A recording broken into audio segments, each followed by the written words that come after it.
Bryce Church News this week. I'm currently working my way through a book called Fordlandia, which is about the life of Henry Ford, but most notably about his venture into the Amazon forest in order to build what might be a utopian place for people to live in order to make him quite a lot of money off of the rubber and latex industry. The Brazilian government had invited him in because they had lost their dominance in that industry, and in 1927 he took the great venture to try to restore that and of course help himself. But it's also reminded me of a saying that Henry Ford is famous for, and that is this: history is bunk. Now, not only as a history major do I have to disagree with that, but also as somebody who reads history quite a lot, and what I learn from reading it. That history is not bunk, that history is quite valuable. We are starting a Bible study here on August the 29th at 9 o'clock, and I am reminded of the importance of reading history in order to read Scripture as well. I want to read to you from Karen Armstrong's book about the Bible, about one very famous theologian's way of interpreting Scripture.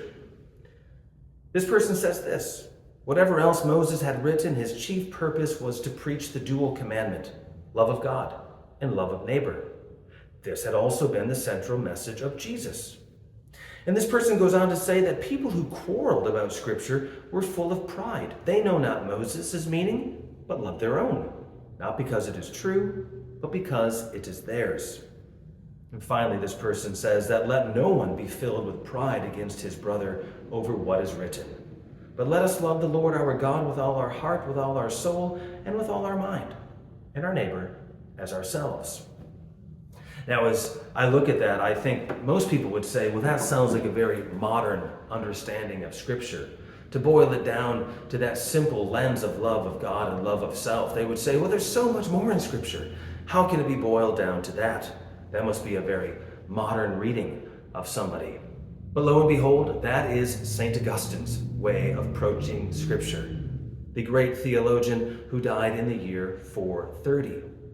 And so one thing that history does is it reminds us, as we were reminded in our adult forum this past Sunday, the reading of history reminds us that we are walking well-worn paths, that we are walking the same path as St. Augustine and so many others, that we are not walking alone, that we are walking in their footsteps, and we can learn how to walk in those footsteps even better by reading history, by reading their words and their thoughts and how we have conducted ourselves over time.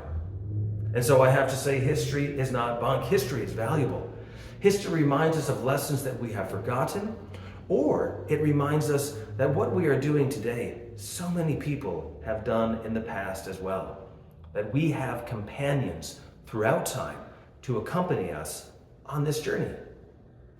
I'll see you next week.